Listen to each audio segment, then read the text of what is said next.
Hello दोस्तों, इस video के अंदर हम समझते हैं डाईएज़ोनियम लवण। डाईएज़ोनियम लवण क्या होता है, इसका निर्माण और साथ में रासायनिक अभिक्रिया। दोस्तों वीडियो को एंड तक देखना। चलिए अपन स्टार्ट करते हैं।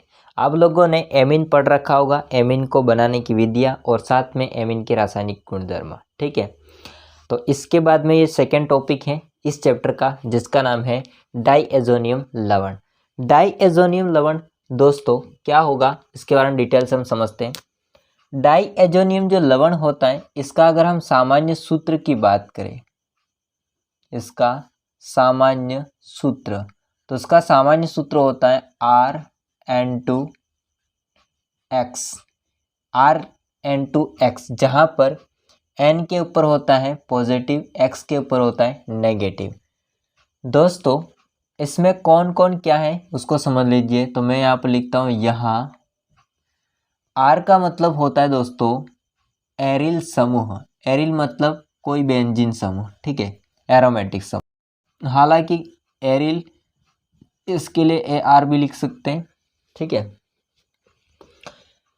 यहाँ पर X का मतलब हालांकि हेलोजन होना चाहिए, बट हेलोजन के साथ साथ में कुछ इसके यौगिक भी होते हैं, समझते इसमें।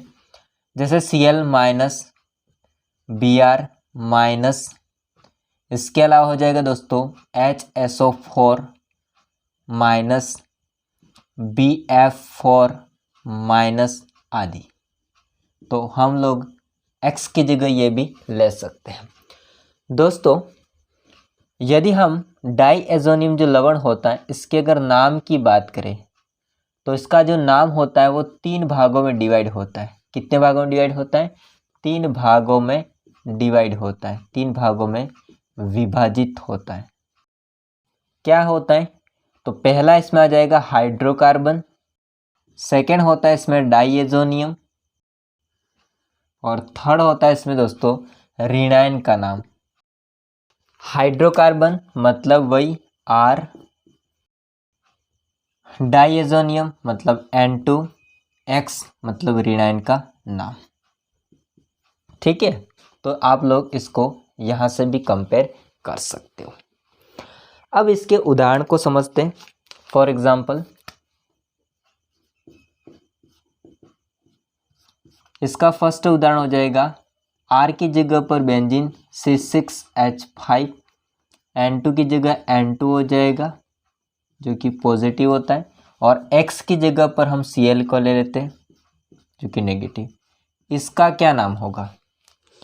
इसका नाम हो जाएगा बेंजीन डाईएज़ोनियम क्लोराइड। दोस्तों कभी कभी इसको शॉर्ट में बेंजीन के लिए B, डाईएज़ोनियम के लिए D, क्लोराइड के लिए C, BDC कहते हैं। एक उदाहरण और देखते हैं, हालांकि यही नहीं होता है डाईएज़ोनियम लवण, और भी हो सकते हैं। C6H5, N2, BF4 negative positive. इसका क्या नाम होगा?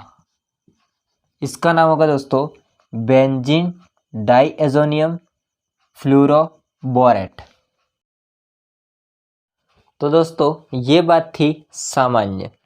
मुख्य रूप से हम लोग इसके अंदर इसके बारे में ज़्यादा पढ़ेंगे, ठीक है। मतलब इसके अंदर हम BDC का निर्माण करेंगे और BDC की रासायनिक अभिक्रिया को समझेंगे।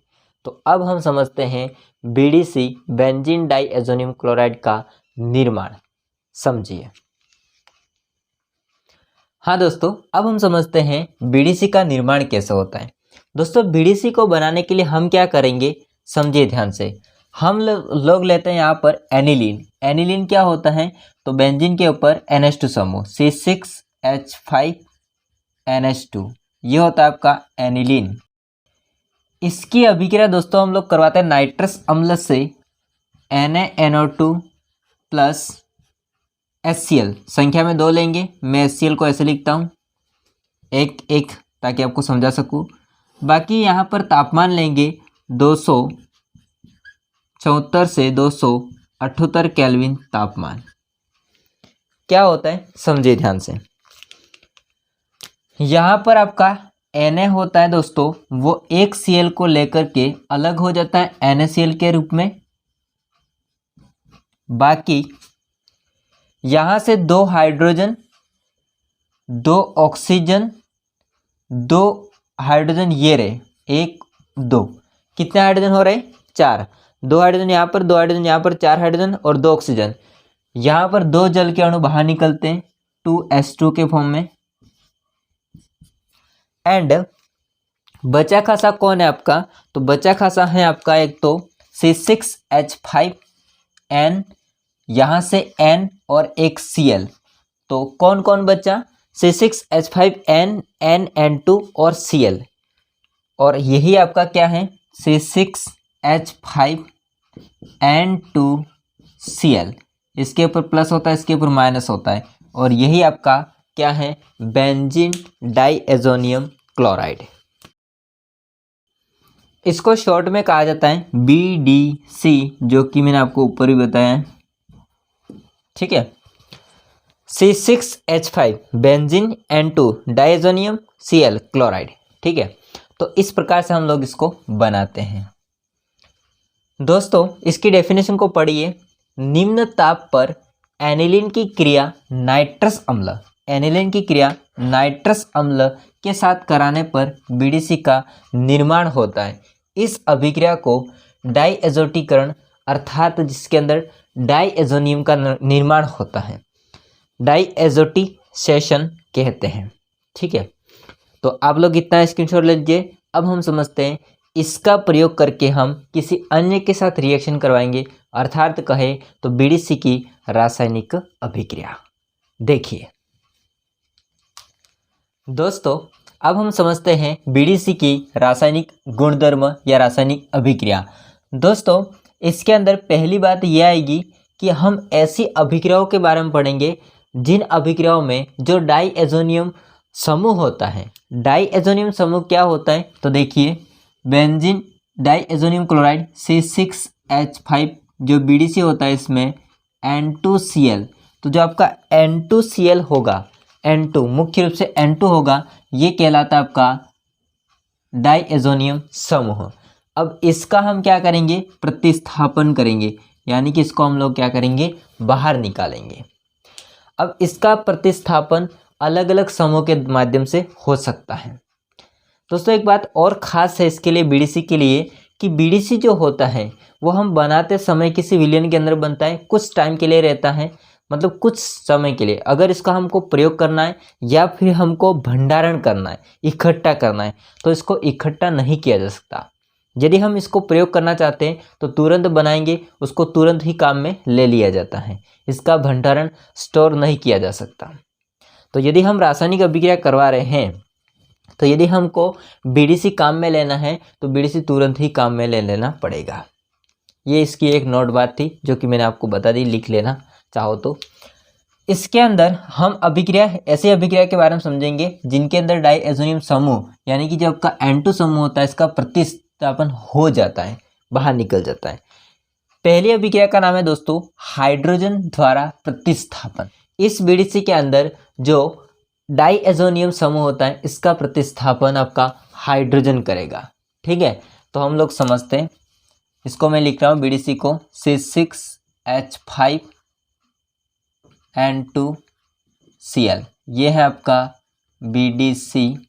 इस BDC की अभिक्रिया हम लोग करवाते हैं कोई दुर्बल अपचायक से। हाइपोफॉस्फोरस अम्ल को मैं लेता हूँ और हाइपोफॉस्फोरस अम्ल का सूत्र होता है H3PO2। ये है आपका हाइपोफॉस्फोरस अम्ल। साथ में हम जल लेते हैं। H2 को मैं ऐसे लिख रहा हूँ OHH, ताकि मैं आपको समझा सकूं क्या होगा, समझते जाइए आप लोग। ये जो आपका एक H होता है, ये दोस्तों H इस N2 समूह को प्रतिस्थापित करके इसके साथ जुड़ जाएगा, C6H5 से जुड़ जाएगा और ये आपका बाहर निकल जाएगा N2Cl, जिसमें से Cl होता है वो H के साथ में बाहर निकल जाता है HCl के फॉर्म में, प्लस N2 होता है वो अपना N2 के रूप में बाहर निकल जाएगा। ये जो ऑक्सीजन बचा है ये ऑक्सीजन P2 के साथ में जुड़ जाएगा, तो ये बन जाएगा H3PO3। ये इसके साथ जुड़ जाएगा तो क्या बन जाएगा H3PO3। इसको बोलते हैं फॉस्फोरस अम्ल। मेन उत्पाद क्या बनेगा C6H5। इससे जुड़ने वाला है H, तो क्या बनेगा C6H6। तो ये आपका बना बेंजीन, बोले तो एरिन। तो मुख्य रूप से यहाँ पर बनता है एरिन, बेंजीन। इसकी डेफिनेशन को पढ़ लीजिए। बीडीसी की क्रिया दुर्बल अपचायक जैसे, दुर्बल अपचायक कौन कौन से हो सकते हैं, हाइपोफॉस्फोरस अम्ल जो कि ये वाला, एथेनॉल, एथेनॉल हम लेंगे आगे, HCOOH फॉर्मिक एसिड या SnCl2 व NaOH के साथ अभिक्रिया कर एरिन देते हैं। क्या देते हैं, एरिन देते हैं। एक हम एथेनॉल से क्रिया करवाते हैं, देख लीजिए। C6H5N2Cl की अभिक्रिया हम लोग करवाते हैं एथेनॉल से, CH3CH2OH। इसमें CH2 को HH को ऐसे लिख देता हूँ, ठीक है। यह है आपका एथेनॉल। क्या होगा दोस्तों, समझिए ध्यान से। हाइड्रोजन प्रतिस्थापित करेगा डाइएजोनियम समूह को, अर्थात ये हाइड्रोजन होता है, ये आपका जुड़ेगा इससे और यह बाहर निकल जाएगा, जिसमें से ये Cl होता है वो इस H के साथ मिल करके HCl बना देगा, प्लस N2 अलग हो जाएगा। अब दोस्तों C6H5 इससे जुड़ने वाला H, तो क्या बन जाएगा, ऊपर बना है वही C6H6, जो कि अपने आप में क्या होता है, बेंजीन या बोल सकते हैं एरिन। अब इसमें एक खास बात है, ध्यान रखिए। खास बात ये है CH3COH, तो CH3 यहाँ पर ऑक्सीजन होता है वो कार्बन के साथ डबल बॉन्ड से जुड़ जाएगा, क्योंकि इसका एक हाइड्रोजन और दूसरा हाइड्रोजन बाहर निकल चुके। कार्बन के 2 बंध फ्री हुए, तो 2 बंध होते हैं, उसके साथ में कौन जुड़ जाएगा, आपका ऑक्सीजन डबल बॉन्ड से, और एक जुड़ा हुआ है इसके साथ में H। तो ये तो क्या बना, ये बना एल्डिहाइड CHO। इसका नाम हो जाएगा दोस्तों एल्डिहाइड या फिर एथेनॉल बोल सकते हैं। 2 कार्बन है तो एथेनॉल, ठीक है। तो मुख्य रूप से आपका क्या बना, एथेनॉल और साथ में बेंजीन बना। तो दोस्तों आपने समझा कि यदि हाइड्रोजन होता है, अगर वो डाइएजोनियम समूह होता है, इसका प्रतिस्थापन करता है तो क्या बनता है वो, ठीक है। इतना स्क्रीनशॉट लीजिए। सेकेंड अभिक्रिया समझते हैं दोस्तों। अब हम समझते हैं हैलाइड अथवा साइनाइड आयन द्वारा प्रतिस्थापन।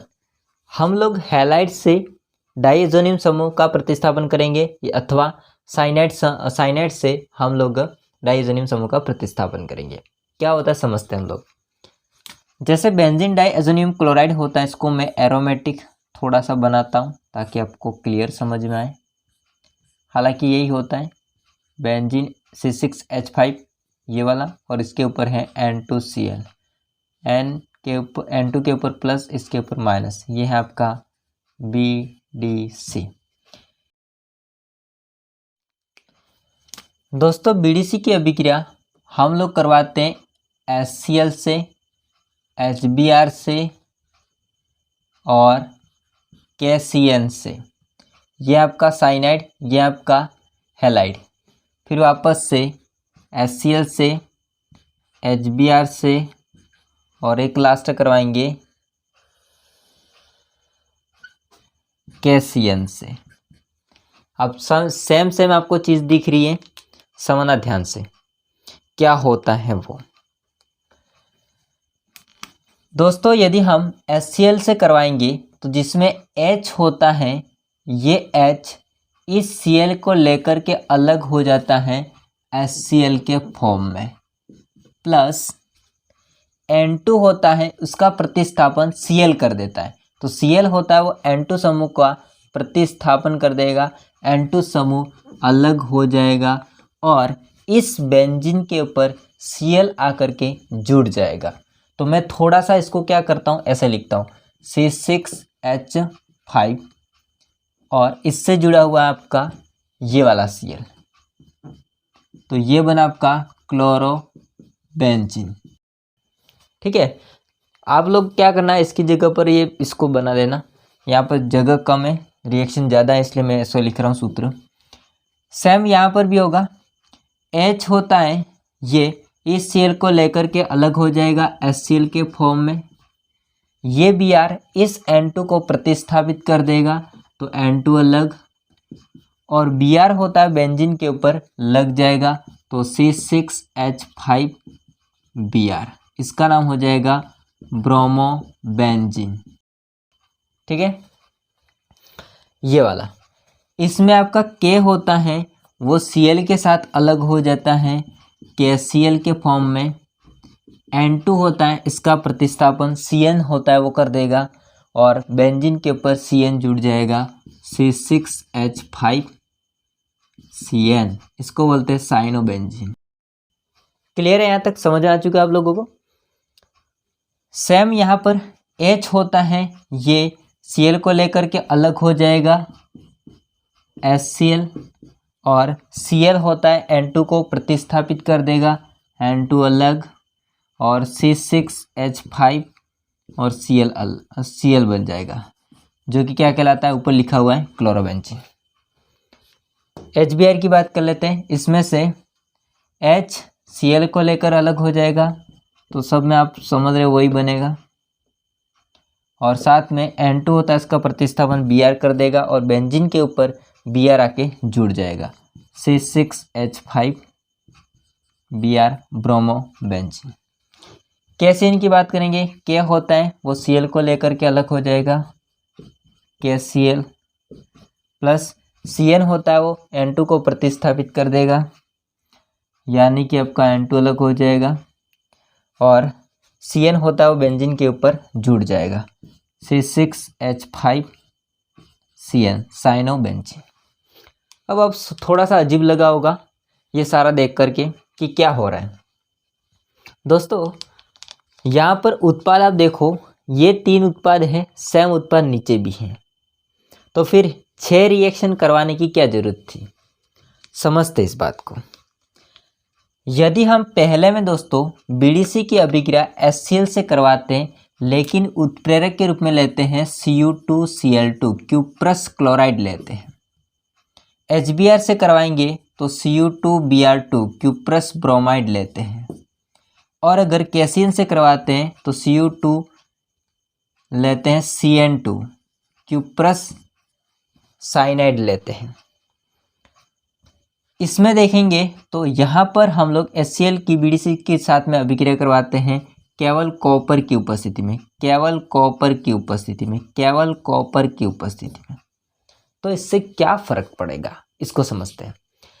केवल हम लोग कॉपर की उपस्थिति में अभिक्रिया HCl और HBr और KCN होता है, इसकी अभिक्रिया BDC से करवाते हैं। तो दोस्तों इन अभिक्रियाओं को कहा जाता है गाटरमान अभिक्रिया।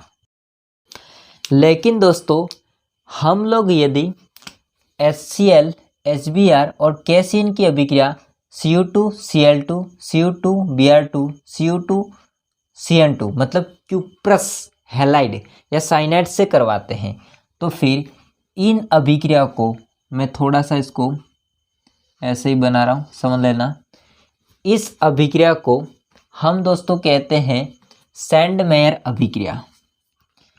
इस अभिक्रिया को या इन अभिक्रिया को कहा जाता है दोस्तों सैंडमेयर अभिक्रिया, सैंडमेयर अभिक्रिया, सैंडमेयर अभिक्रिया। बस फर्क है उत्प्रेरक का, बाकी उत्पाद भी सेम है। हम लोग अभिकारक ले रहे वो भी सेम है, उत्प्रेरक का फर्क है।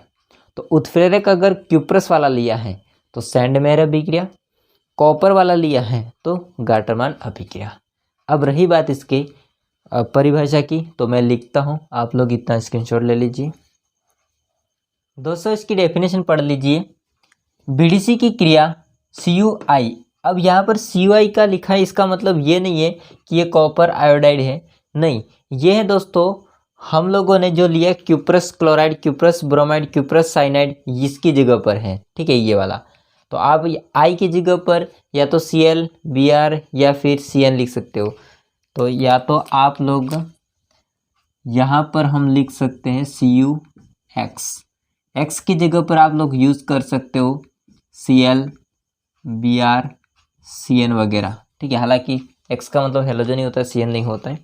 CuI की उपस्थिति में HCl, HBr तथा KCN के साथ करवाने पर, HCl, HBr, KCN से करवाने पर क्रमशः C6H5Cl क्लोरोबेंजीन, ब्रोमोबेंजीन, साइनोबेंजीन बनते हैं। इसे सैंडमेयर अभिक्रिया कहते हैं। तो इन तीनों को हमने कहा था सैंडमेयर अभिक्रिया। जबकि इस अभिक्रिया में केवल कॉपर लिया जाए तो केवल हम कॉपर लेते हैं, तो कॉपर लेने पर दोस्तों इसे हम क्या कहते हैं, गाटरमान अभिक्रिया कहते हैं। लेकिन गाटरमान अभिक्रिया में दोस्तों जो उत्पाद की लब्धि होती है वो बहुत ही कम होती है, कम मात्रा में बनता है। अब हम समझते हैं जो सेकेंड अभिक्रिया है आपकी ये वाली, इसके अंदर दो अभिक्रिया और दे रखी है, इसको कंप्लीट करते हैं। देखिए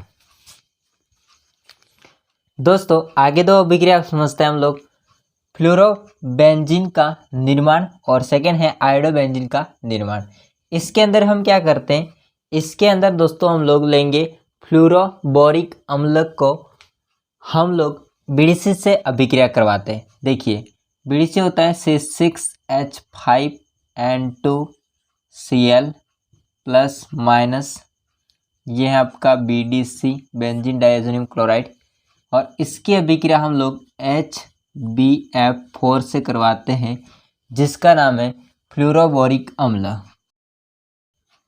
क्या होगा देखिए, यहाँ से आपका Cl, यहाँ से आपका H HCl के फॉर्म में बाहर निकल जाता है, और ये BF4 होता है वो इसके साथ में कनेक्ट होकर के एक नया डाइएज़ोनियम लवण का निर्माण करता है C6H5N2, इसके साथ जुड़ने वाला है BF4। BF4 को मैं ऐसे लिख रहा हूँ BF3, और एक F को नीचे आप लोग समझ लेना, इसको मैं आगे रिएक्शन करवाने के लिए ऐसे लिख रहा हूँ। इसका नाम हो जाएगा बेंजीन डाइएज़ोनियम फ्लोरोबोरेट। इसको आगे हम लोग करते हैं गरम, है ना, इसको हम क्या करेंगे, गरम करते हैं। क्या होता है समझिए आप लोग, इसमें आपका C6H5 ये जो होता है F, ये F इसको प्रतिस्थापित कर देगा और इसके साथ जुड़ जाएगा, यहाँ से बंध टूटेगा, N2 अलग, इसके बाद में BF3 होता है वो भी अलग हो जाएगा, ठीक है। तो BF3 अलग, N2 अलग, C6H5 से F जुड़ जाएगा, तो क्या बनेगा, C6H5 से जुड़ने वाला है F, ये बना आपका फ्लोरोबेंजीन। इसके अलावा N2 और BF3 अलग, BF3 और N2 अलग, ठीक है। तो आपका मेन उत्पाद क्या बना, फ्लोरोबेंजीन। अब इसकी डेफिनेशन को पढ़ लीजिए। बीडीसी की अभिक्रिया फ्लोरोबोरिक अम्ल BF4 से के साथ की जाती है तो पहले एरिन डाइएज़ोनियम फ्लोरोबोरेट, ये है आपका बेंजीन डाइएज़ोनियम फ्लोरोबोरेट, एरिन डाइएज़ोनियम फ्लोरोबोरेट अवक्षेपित होता है, जिसे हम गर्म करते हैं। इसको डेल्टाइड करेंगे, इसको डेल्टाइड करेंगे तो एरिल फ्लोराइड, बेंजीन फ्लोराइड या फिर फ्लोरोबेंजीन बनता है, देता है। इसे हम लोग बाल्ज़-शीमन अभिक्रिया भी कहा जाता है, ये नाम याद रखना, बाल्ज़-शीमन अभिक्रिया, अर्थात ये रिएक्शन इंपॉर्टेंट है, इसकी नेम रिएक्शन है इसलिए, ठीक है, बाल्ज़-शीमन अभिक्रिया भी कहते हैं। लास्ट फाइनल एक अभिक्रिया और देख लेते हैं। देखिए आयोडोबेंजीन का निर्माण हम लोग C6H5N2Cl BDC की अभिक्रिया हम लोग करवाते हैं पोटेशियम आयोडाइड से। क्या होगा देखिए ध्यान से, यहाँ से आपको क्या करना है, K और Cl को KCl के फॉर्म में बाहर निकाल देना है, और तो कुछ नहीं है। और आपका N2 होता है वो अलग हो जाएगा, तो N2 अलग है, बेंजीन के ऊपर केवल आपका जुड़ेगा ये आयोडीन, ठीक है। तो C6H5 और I, इसका नाम हो जाएगा आयोडोबेंजीन। दोस्तों इसकी डेफिनेशन को पढ़िए। BDC की क्रिया पोटेशियम आयोडाइड, इससे कराने पर आयोडोबेंजीन प्राप्त होता है। तो दोस्तों हमने आज देखा सेकेंड अभिक्रिया तक। अब थर्ड अभिक्रिया, फोर्थ अभिक्रिया, कुछ अभिक्रिया और बचती है, तो इसको हम नेक्स्ट वीडियो में क्लियर करेंगे और इसी के साथ में आपका चैप्टर भी फिनिश हो जाएगा। तो ये वीडियो कैसा लगा कमेंट करके बताएगा। वीडियो अच्छा लगा हो तो लाइक कीजिए, चैनल को सब्सक्राइब नहीं किया तो कर देना। मिलते हैं नेक्स्ट वीडियो में, तब तक के लिए जय हिंद, वंदे मातरम।